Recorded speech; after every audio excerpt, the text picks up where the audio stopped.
کہ انہوں نے کوئی اس کا ڈاٹا مرتب نہیں کر کے رکھا ہے کہ اگر کوئی آفات پڑ جائیں اللہ نہ کرے تو اس میں سے ہمیں پتہ لگے کون مستحق ہے کون غیر مستحق ہے، کس کو رزق دینا ہے، راشن پہنچانا ہے. لیکن ایسا ہمیں کوئی چیز بھی ایسی نظر نہیں آتی. ایک دم حکومت کے ہاتھ پاؤں پھول جاتے ہیں اور وہ ایڈاکزم کے آ جاتی ہے اور چندے کی طرف آ جاتی ہے. دو چندہ لینا اور ایڈاکزم ان کا پرائرٹی ہوتا ہے. پھر وہ ادھر ادھر ملکوں سے یہ چیزیں مانگتے ہیں. اپنے ملک میں کوئی چیز بھی ایک پیسے کی بھی پیدا نہیں کر رہے ہیں. جو چیز مانگے امپورٹ کر لو امپورٹ کر. آخر کب تک ہم لوگ یہ امپورٹ کرتے رہیں گے؟ اس لیے حکومت کو چاہیے کہ اپنی وزارت سائنس اینڈ ٹیکنالوجی ہے، ہم ماشاءاللہ ایک ایٹمی طاقت ہیں. ہم نے اپنے سائنسدانوں کو ہم اتنے احسان فراموش ہیں کہ ڈاکٹر عبدالقدیر خان جیسے جس نے پاکستان کے لیے ایٹم بم بنایا، ایٹمی طاقت ہمیں بنایا، اس کو ہم نے قید کر کے رکھا ہے. اس کے برعکس انڈیا ہے، ان کے سائنسدانوں نے ایٹم بم بنایا، انہوں نے پریزیڈنسی میں اس کو لے جا کے بٹھا دیا اور ہم نے اس کو جیلوں میں رول رہے ہیں آج تک. تو اس کی عزت ڈاکٹر عبدالقدیر خان کی آج ویسے بھی ان کی سالگرہ ہے. چلیں اس سے مبارک موقع پہ میں انہیں سالگرہ کی مبارکباد دیتا ہوں اگر وہ سن رہی ہیں. لیکن ہماری حکومتوں کی کارکردگی جو ہے وہ نل بٹا نل رہی ہے. اس میں کوئی بھی اضافہ نہیں ہو رہا ہے کہ وہ اپنی کارکردگی دکھائیں. اسی طرح یہ دیکھیں لاک ڈاؤن کر دینا تو یہ کوئی مسئلے کا حل نہیں تھا. حفاظتی تدابیر اختیار کریں. آپ تھوڑا سا اگر جائیں اس کروں کہ انہوں نے جیسے چائنا میں وبا پھیلتی ہوئی دیکھی تو انہوں نے 4 یا 5 دن کے لیے اپنا سارا سسٹم لاک ڈاؤن کر دیا اور ہر مزدور چاہے وہ امیر ہے غریب ہے کچھ بھی ہے اس کے گھر میں راشن پہنچایا. بالکل یہ ہوتی ہے یا انہیں پیسے دیے گئے ہیں، یہ ہوتی ہے حکومتی ذمہ داریاں. یہاں ابھی ہمیں یہی نہیں سمجھ آ رہا ہے کہ وزیر اعظم صاحب کہتے ہیں میں لاک ڈاؤن نہیں کرنا چاہتا، تو پھر انہیں کون کہہ رہا ہے کہ کرو؟ اس کا مطلب کوئی سپر پاور اور بھی ہے. وزیر اعظم صاحب لیکن سر آپ کو لگتا ہے کہ ہماری جو گورنمنٹ ہے وہ پلانڈ ہو کے چلتی ہے؟ کیونکہ جب میں میڈیا پہ دیکھتی ہوں تو یہی جو ہمارے پی ایم صاحب ہیں ان کے یہی ویوز آ رہے ہوتے ہیں جب بھی وہ کسی پریس کانفرنس میں جاتے ہیں کوئی خطاب کرتے ہیں کہ ہم نے غریب عوام جو ہے ان کے لیے ان کے راشن تقسیم کرنے کے لیے ہم نے باقاعدہ ٹائیگر فورس بھی ہم لوگوں نے بنائی. ہم نے ان کو کیونکہ ہم سے تو لو طبقہ وہ ہے، ہم سے جو تھوڑا سا ان جو لوگوں سے اونچا طبقہ ہے وہ تو پھر بھی 2 ٹائم روٹی کھا لے گا، لیکن ہم نے اپنے سے نیچے کے طبقے کو دیکھنا ہے. تو وہ بھی یہی کہہ رہے ہیں کہ میں نے جو ہے ان کے لیے راشن ان کو پہنچائے ہیں، میں نے یہ کام کیا ہے غریب عوام کے لیے، میں نے ان کو پیسے گھروں تک پہنچائے ہیں، وہ سسٹمز بنائے ہیں. تو کیا آپ ان چیزوں کو کیسے دیکھ رہے ہیں؟ ایک تو دیکھیں انہوں نے 12,000 روپے دیے ہیں اور وہ 3 ماہ کے لیے. صحیح. اگر ہم دیکھیں تو ایوریج 4,000 پر منتھ ہے. 4,000 میں تو بجلی اور سوئی گیس اور یوٹیلیٹی بل بھی پورے نہیں ہوتے کسی بھی غریب گھرانے کے. تو وہ کھانا کیا کھائے گا؟ ایک سیکنڈلی یہ ہے کہ جب وزیر اعظم صاحب یہ اعلان کر رہے تھے ایپ کا کہ بھی آپ اس طریقے سے اپنے شناختی کارڈ بھیجیں تو انہوں نے اپنا شناختی کارڈ نمبر ڈال دیا اور وہ سینڈ کر دیا ہے. تو وہاں سے انہیں جو رپلائی ملا وہ یہ ہے کہ آپ سرکاری ملازم ہیں، آپ کی اس کے مستحق نہیں ہیں. اسی طرح کی ہر بندے کو کچھ نہ کچھ رپورٹ مل رہی ہے کہ جی آپ مستحق نہیں ہیں، آپ کا پاسپورٹ بنا ہوا ہے. تو ایک میرے پاس ابھی بلوچستان سے ہی کیس آیا ہے. انہوں نے کہا جی میری مسز کو پہلے پیسے ملتے تھے بے نظیر انکم سپورٹ پروگرام کے تحت. اب جب ہم نے یہ اپلائی کیا تو انہوں نے کہا جی آپ کا پاسپورٹ بنا ہوا ہے. وہ ٹریول نہیں کیا انہوں نے لیکن آپ کا پاسپورٹ بنا ہوا ہے لہٰذا آپ اس کے اہل ہیں. اب پاسپورٹ بننے سے کیا اس کی وہ اہلیت ختم ہو گئی ہے؟ اس کو بھوگنا. آج ہی میں آپ کو بتاتا ہوں اخبار میں پڑھا ہے رحیم یار خان میں ایک عورت اپنے خاوند سے لڑ کے چلی گئی کہ بھی بے روزگاری ہے، یہ محکمے چلی گئی ہے اپنے، اور اس نے بھوک اور افلاس کی وجہ سے اپنے 7 سال کے بچے 2 سال کے بچے کو اپنے ہاتھوں پھانسی دے کے اور اس کو دیوار سے لٹکا دیا. جب یہ حالات ہوں اور دوسری طرف ایک حاملہ عورت ہے آج کے اخبار میں ہی ہے کہ اس نے خودکشی کر لی بھوک اور افلاس سے، جہاں یہ حالات ہو رہے ہوں تو وہاں حکومت کی ذمہ داری کیا رہ جاتی ہے؟ کیا اس کی ڈیٹ رہ جاتی ہے؟ کیا وہ کر رہی ہے؟ عوام کو مرنے کے لیے چھوڑ دیا. تو سر پھر ہماری میڈیا جو ہے وہ اتنا زیادہ کیوں ہائی لائٹ کر رہا ہوتا ہے اس چیز کو کہ ہماری گورنمنٹ نے اتنے زیادہ اقدامات کر دیے ہیں، ہماری گورنمنٹ نے یہ کر دیا ہمارے لیے، غریب عوام کے لیے یہ کر دیا، تو پھر ظاہر ہے ہم لوگ بھی اس چیز کو دیکھ رہے ہوتے ہیں. تو پھر ہم اس چیز کو کیسے دیکھیں کہ جب ہم سنتے ہیں کہ ہمارے لیے یہ کیا، ہمارے لیے وہ کر دیا انہوں نے، راشن پہنچا رہے ہیں، 3,000 دے رہے ہیں، 12,000 دے رہے ہیں، تو یہ ساری پھر چیزیں کہاں پہ جاتی ہیں؟ آپ خود اپنے علاقوں میں جا کے وزٹ کریں، غریب لوگوں کی جھونپڑیوں میں جائیں، ان سے پوچھیں کہ آپ کو کچھ ملا ہے؟ سر ان کو تو نہیں مل رہا، وہ تو انہیں بیچارے اچھا جو شناختی کارڈ کی شرط لگا دی ہے، خانہ بدوش ہمارے یہاں پر اتنے ہیں جو خیمہ بستیوں میں، کچی بستیوں میں رہتے ہیں، ان کے آئی ڈی کارڈ نہیں بنے ہوتے ہیں، کیا انہیں کھانا نہیں چاہیے؟ انہیں راشن نہیں چاہیے؟ جس کا شناختی کارڈ بنا ہے اسے ہی بھوک لگتی ہے، جس کا نہیں بنا اس کو نہیں لگتی۔ بالکل ایسے ہی ہے، ٹھیک ہے۔ اور دوسرا یہ ہے کہ یہ پیسے جو تقسیم ہو رہے ہیں، سندھ حکومت کہتی ہے ہم خود کریں گے، پنجاب حکومت کہتی ہے ہم خود کریں گے، فیڈرل گورنمنٹ کہتی ہے ہم خود کریں گے۔ کہیں بھی ایسا نہیں ہو رہا ہے کہ اس وبا کے وقت، اس مشکل کے وقت میں سیاستدان اکٹھے ہوں، آپس میں لائے عمل طے کریں۔ ابھی بھی ایک دوسرے کی ٹانگ کھینچنے کی کوشش کی جا رہی ہے۔ عوام کا ان لوگوں کو کوئی درد نہیں ہے، کسی قسم کا بھی، چاہے وہ اپوزیشن لیڈر ہوں، چاہے وہ رولر گورنمنٹ کے لیڈر ہوں، کوئی بھی یہ نہیں کر۔ ابھی تو کچھ دن پہلے میں نے دیکھا شاہ محمود قریشی وزیر خارجہ صاحب وزیر اعظم صاحب کو چیک دے رہے ہیں کہ یہ کرونا وائرس۔ بھئی تم نے جن ملازمین کی وزارت خارجہ میں جو ملازم ہیں ان کی تنخواہیں کاٹی ہیں، افسروں کی تنخواہیں کاٹی ہیں، اور کیا ان سے بلنگ لی ہے کہ آپ کی یہ تنخواہ ہم کاٹ رہے ہیں، آپ رضامندی سے دے رہے ہیں؟ ان کی تنخواہیں کاٹ کے آپ اپنی طرف سے چیک کیوں دے رہے ہیں؟ یہ تو ان ملازمین کی تنخواہیں ہیں، وہ ڈونیشن دے رہے ہیں جن کے آپ انہیں بھی ساتھ لے کے کھڑا ہوں۔ اسی طرح ہر محکمے کا بندہ آ رہا ہے، اور وہ شیخ رشید صاحب تھے، انہوں نے اتنا چیک دے دیا، جی فلانے کو دے دیا۔ وزیر اعظم کو آپ چیک ضرور دیں، اپنی پاکٹ سے دیں۔ آپ 300 کنال کے گھروں میں رہ رہے ہیں، آپ دیں انہیں، لیکن اپنے پاس سے دیں۔ جو ملازم کے ہے اس کا کارڈ پیٹ کے آپ نے جمع کر کے اور اپنے نام سے آپ ایڈورٹائز کر رہے ہیں، یہ کہاں کی آپ کی پاکستان کے علاوہ ہمارے جو باہر کے ممالک ہیں، چائنا ہو گیا اور امریکہ ہو گیا، انہوں نے بھی تو بہت زیادہ ڈونیشن دی ہے نا ہمارے پاکستان کو۔ 72 سال سے ہم کر کیا رہے ہیں؟ مانگ رہے ہیں، مانگ ہی رہے ہیں نا، دے تو نہیں رہے کسی کو۔ قرض لینے کے لیے بھی ہمیں اس کی پھر سود کی ادائیگی آ جاتی ہے، پھر سود کے لیے ہم مزید قرض لیتے ہیں، صحیح ایسا ہی ہے، اور وہ قرض بڑھتے بڑھتے آ جائے ہو گئی۔ یہ گورنمنٹ کہہ رہی تھی، پچھلی گورنمنٹ کھا گئی ہے، اب یہ 2-2.5 سال یہ کنٹینر پر رہے ہیں کہ جی پچھلی گورنمنٹ کا کریپٹ تھی، اب بھی ان کا یہی رونا ہے کہ جی پچھلی گورنمنٹ۔ بھئی تمہیں عوام نے تبدیلی دی ہے، تمہیں حکمران بنایا ہے، اب پرانی باتیں رونا بند کرو، اب آگے ان کی فلاح بہبود کے منصوبے بناؤ۔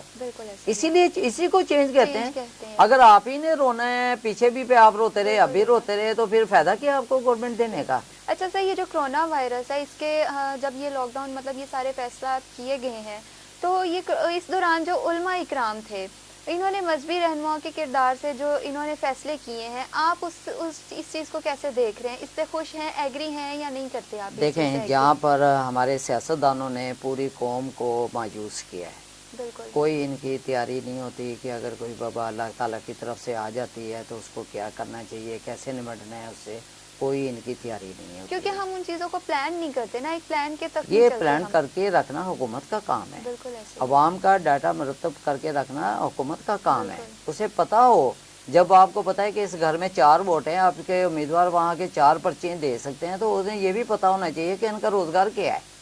آفت کے موقع پہ آپ انہیں خود ان کی ہیلپ کریں، خود انہیں ڈھونڈیں، یہ نہیں کہ وہ لائنوں میں لگے ہیں اور پوری قوم کو بھیگ کے پیچھے لگا دیا۔ کبھی بے نظیر سپورٹ پروگرام آ جاتا ہے، کبھی فلانا ہو جاتا ہے، کبھی انکم، کبھی صحت کارڈ آ جاتا ہے، ساری قوم کو کہیں نہ کہیں بیکاری بنا کر آپ یہی سہولتیں ایک ہاسپٹل بنا دیں۔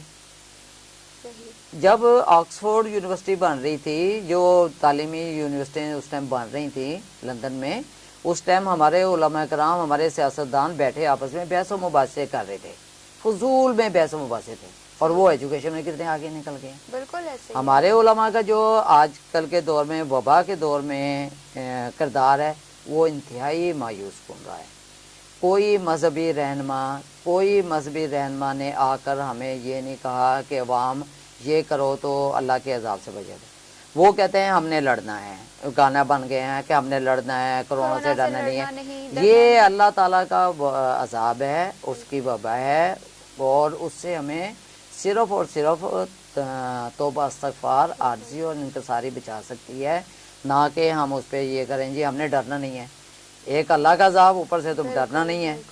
اگر آپ نے ہاتھ واش کرنے ہیں، آپ احتیاطی تدابیر کر رہے ہیں، بہت اچھی بات ہے، لیکن یہی ہاتھ آپ کرپشن سے روک لیں، بالکل کسی پہ ظلم کرنے سے روک لیں، کسی کو قتل کرنے سے روک لیں، کسی کو ناجائز مال کھانے سے روک لیں، تو یہ ہاتھ خود بخود صاف ہو جائیں گے اور اللہ تعالیٰ رحمت للعالمین ہے، رب العالمین ہے، وہ رحمت کر دیں گے، یہ عذاب ہم سے ٹل جائے گا.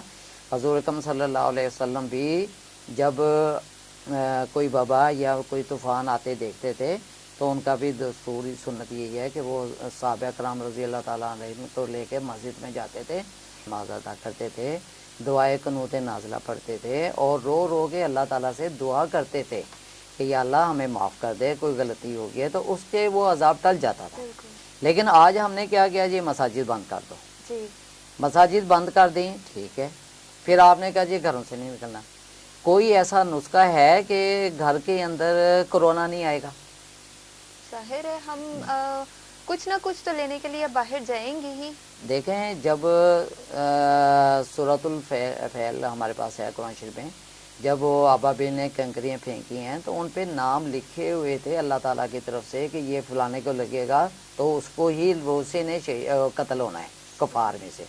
تو یہ تو جس کے نام سے بھی آیا وبا سے نہ تو کوئی وینٹیلیٹر بچا سکے گا، نہ آپ کو گھر میں بند کر کے آپ بیٹھ جائیں آپ کو کوئی بچا سکے گا. جو لوگ وینٹیلیٹر پہ بھی ہیں کیا انہیں موت نہیں آتی؟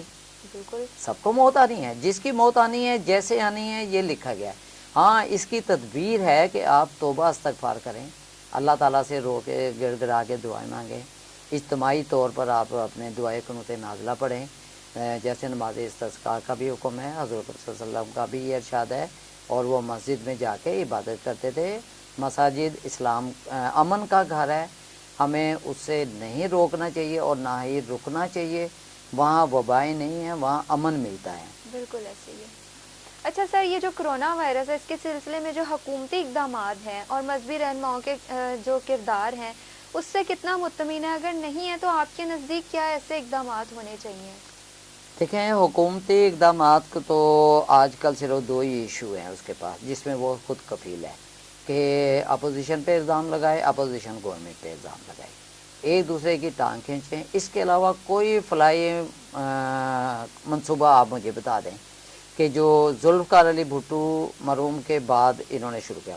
اس نے ایٹمی پلانٹ کیا ہے، پاکستان اسٹیل مل ہے، وہ آرڈیننس فیکٹری ہے، ٹیکسٹائل ایویلیبل فیکٹری، اور پھر باہر لوگوں کو اوورسیز بھیجا، وہاں سے زر مبادلہ آیا ہے، سربراہ کانفرنس بلائی.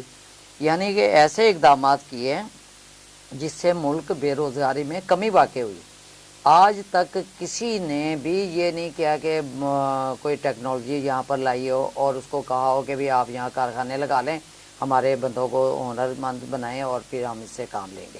یہ کہتے ہیں بس امپورٹ کر لو، سر مبادلہ باہر چلا جائے، امپورٹ کر کے لے آؤ، ٹیکنالوجی نہ لاؤ. آج ہم ایک سوئی بھی بنانے کے لیے چائنا کے محتاج ہو گئے. بالکل ایسے ہی. تو ہمارا ملک تو چائنا تو بہت دیر کے بعد آزاد ہوا ہے. ہم بہت زیادہ باہر کے ممالک سے، کیونکہ ہمیں یہ بھی پتہ ہے کہ ہمیں انہوں نے کچھ چیزیں بھی دے دینی ہیں، کچھ ہمیں انہوں نے ڈونیشنز بھی دے دینی ہے. ہم کچھ بھی ایسا ان کو کہیں گے وہ مطلب اس طرح ہو جاتا ہے نا کہ ہم ان کے سامنے تھوڑا سا اپنی مظلومیت کو ظاہر کرتے ہیں اور وہ جو باہر کے ممالک ہیں ہمارے، وہ ہماری ہیلپ کر دیتے ہیں. یہ چیز ختم ہونی چاہیے. نہیں، کب تک آپ ہاتھ پھیلاتے رہیں گے؟ کیونکہ پچھلے دنوں میں بھی ابھی جب یہ کرونا وائرس کا بھی سٹارٹ تھا تو ایک ہفتے کے بعد ماسک آ رہے ہیں چائنا سے، اور حالانکہ یہ ڈاکٹرز جو ہیں بہت رسک پہ تھے، ان کی پروٹیکشن سب سے زیادہ ضروری تھی کیونکہ وہ اس چیز سے بھی لڑ رہے تھے، وہ مریضوں کو بھی دیکھ رہے تھے، ہر چیز کو وہ ہینڈل کر رہے تھے. باہر سے ماسک آئے، کٹس وغیرہ آئیں، لیکن جب خبروں میں آیا اور ہمارے سننے میں آیا تو وہ چیزیں وہاں سے غائب ہو چکی تھیں. غائب دیکھیں، یہ جو چائنا نے کٹس دی ہیں، ماسک دیے ہیں، سارا کچھ ان لوگوں سے آیا، وینٹیلیٹرز آئے ہیں، لیکن اس کے باوجود آپ دیکھیں ملتان میں ڈاکٹروں میں وائرس پھیلا ہے. بالکل. اٹس مین کہ یہ وہی مال ہے جو اسپین نے اور اٹلی نے اپنے لوگوں کو نہیں دیا، وہاں سے انہوں نے واپس بھیج دیا تھا کہ یہ اس کوالٹی کا نہیں ہے جو ہم نے لی ہے. اور پاکستان تو ہر چیز جو دنیا ریجیکٹ کر دے یہ پاکستان لے لیتا ہے, چلو ادھار میں رہے, چاہے اس سے اپنے بندے مرتے ہیں, اور یہاں لا کے پھر اس کو فروخت کرتے ہیں. تو فروخت ہی کرنا ہے, انہوں نے کون سا اپنے بچوں کو پہنانا ہے. صحیح ہو گیا. اب عمران خان کے بچے دیکھ لیں لندن میں ہیں, بالکل. وہ وہاں ایسٹر منا رہے ہیں, اور یہاں یہ والد صاحب ریاست مدینہ کا ڈنڈورا پیٹ رہے ہیں, ٹھیک ہے, ٹھیکیدار بنے ہیں. اسی طریقے سے آپ دوسرے علماء کرام کے دیکھ لیں, ان کے بچے بھی باہر پڑھ رہے ہیں, انہیں تو فکر ہی نہیں ہے. پاکستان میں تو یہ لوگ صرف حکومت کرنے کے لیے آتے ہیں, اپنی رعایا بنانے آتے ہیں. اور مجھے علماء کرام سے انتہائی افسوس کے ساتھ یہ کہنا پڑ رہا ہے کہ 60-65 سال کے ہماری دنیاوی زندگی کے لیے آپ نے اللہ تعالیٰ کے مساجد بند کروا دیے, بند کر دیے ہیں, آپ نے ان پہ فتوے دیے ہیں. حضور اکرم صلی اللہ علیہ وسلم کی وہ ایک حدیث ہے کہ بارش میں آپ نہ آئیں, مسجد میں نہ آئیں, گھروں میں نماز پڑھ لیں, اس کو انہوں نے یہ اس وبا کے ساتھ منسلک کر دیا. حالانکہ اس ٹائم مسجد نبی صلی اللہ علیہ وسلم جو ہے وہ کچی تھی, رستے کچے تھے, ان کی چھت پتوں کی بنی ہوئی تھی. بارش آ گئی تو انہوں نے کہا گھر میں نماز پڑھ لیں, کپڑے چھینٹے آئیں گے, لیکن انہوں نے اس پہ لگا دیا کہ وبا پہ. ہمیں بتائیں کہ حضور اکرم صلی اللہ علیہ وسلم کے دور میں کوئی وبا آئی ہے کسی بھی قسم کے, اور انہوں نے کہا کہ مسجد میں نہ آنا, گھر میں نماز پڑھ لینا. وہ تو مسجد کی طرف لپک لپک کر جاتے تھے کہ یہی ایک امن کی جگہ ہے ہماری, جہاں ہمیں امن ملے گا. وہاں روتے تھے, گڑ گڑاتے تھے, صحابہ کرام ہوتے تھے. آج بھی عرب کنٹری میں دیکھ لیں, 2-4 بندے اگر نماز پڑھ رہے ہیں تو وہ رو رہے ہیں. ہمارا کسی مولوی کو رونا آج تک نہیں آیا. ابھی عبدالکبیر خان صاحب کو دیکھ لیں کہ پہلے انہوں نے قندیل بلوچ کے ساتھ تصاویر آ گئی, انہوں نے کہا جی میں نے تبلیغ کر رہا تھا. آج کل وہ حریم شاہ کے ساتھ ان کی تصویر آ گئی. انہیں جو عورتیں جن کے بدنام زمانہ ہوتی ہیں انہیں کے ساتھ ان کی تصاویر بنتی ہیں, ذکر, اور یہ انہیں تبلیغ کرنے چلے جاتے ہیں. اور دوسرا میرا اپنے علماء کرام سے ہاتھ باندھ کے 10 بستہ عرض ہے کہ آپ قوم کو اسلام کی طرف لے کے آئیں اور انہیں اسلامی تعلیمات سے آراستہ کریں.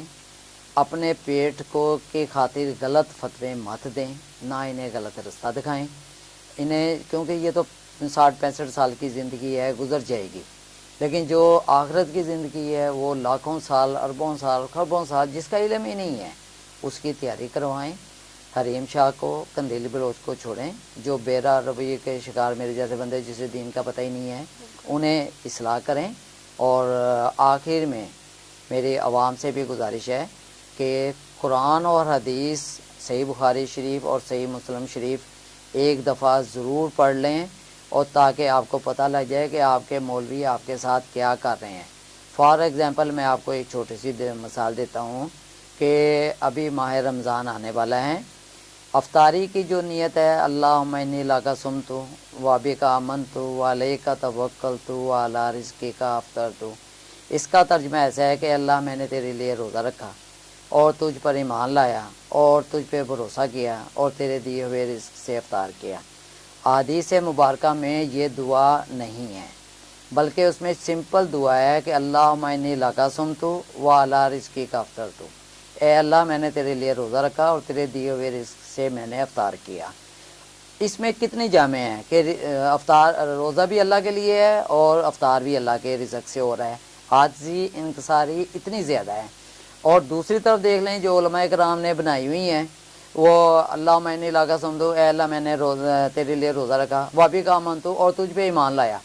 یعنی پہلے مسلمان تو ہو جاؤ, ایمان لے آؤ, روزہ بعد میں فرض ہے, نماز بعد میں فرض ہے. تم نے پہلے ہی روزہ رکھ لیا اور بعد میں ایمان لا رہے ہو. وعلیک توکلت, اور اللہ میں نے تجھ پہ بھروسہ کیا. اللہ کے بندوں, یہ مذہبی بہروپیوں سے بچو, ان سے قطع تعلق کرو, قرآن و حدیث کی طرف آ جاؤ. توکل جو کام شروع کرنے سے پہلے کیا جاتا ہے, اللہ میں تیرے بھروسے پہ یہ کام کر رہا ہوں, اللہ میں یہ بھروسے پہ تیرے جا رہا ہوں. جب اینڈ ہو گیا, افطار ہو گیا, وہ تو الحمدللہ کہو کہ یا اللہ تیرا شکر ہے یہ کام ہو گیا, صحیح ہو گیا. تو جو بھی دعا یہ بنائیں گے, جو بھی نیت کریں گے, جو حضور صلی اللہ علیہ وسلم میں دعاؤں میں ملاوٹ کریں گے, اس کا انجام ایسے ہی ہوگا کہ وہ ایک مذاق بن کر رہ جائے گا. جیسے یہ ہے کہ میں نے روزہ رکھ لیا, بعد میں ایمان لا رہا ہے. ایمان پہلے لائے گا تو ایمان میں داخل ہوگا تو روزہ, نماز, زکوٰۃ فرض ہوگی تیرے پر. اور اگر تو ایمان ہی نہیں بعد میں لا رہا تو تجھے روزہ رکھنے کو کس نے کہا؟ تو پھر کافر ہی ہے, کافر رہے اپنے آرام سے جو مرضی کرے. اور جب علیہ توکل تو بھروسہ کرو کام شروع کرنے سے پہلے. جب کام اینڈ ہو گیا تکمیل پہ پہنچ گیا تو الحمدللہ کہو یا اللہ تیرا شکر ہے کہ یہ ہو گیا ہے. اور اسی لیے اور میں تیرے دیے ہوئے رزق سے افطار کر رہا ہوں. تو حضور اکرم صلی اللہ علیہ وسلم کی جو دعا ہے وہ بڑی جامع ہے اور شارٹ ہے. اللہم انی لک صمت وعلی رزقک افطرت. اللہ میں نے تیرے لیے روزہ رکھا اور تیرے دیے ہوئے رزق سے میں نے افطار کیا. جب آپ بعد میں پہلے روزہ رکھ لیں, ایمان لے آئیں, بعد میں پھر توکل کریں تو یہ کوئی بات نہیں ہے. اسی لیے تحریک حی علی الفلاح یہی کہتی ہے کہ آتی اللہ و آتی رسول, اللہ کی اطاعت اور محمد صلی اللہ علیہ وسلم کی اطاعت میں آ جاؤ. اسی میں تمام جہاں کی فلاح ہے اور اسی میں ہم نے فلاح پانی ہے. واخر دعوانا. جی بالکل, عطر احمد قریشی صاحب ہمارے ساتھ موجود تھے, ہم نے ان کے ساتھ گفتگو کی تو ان کی جو گفتگو تھی اس سے مجھے بڑا اچھا ایک میسج ملا جو میں آپ سب کے ساتھ شیئر بھی کروں گی.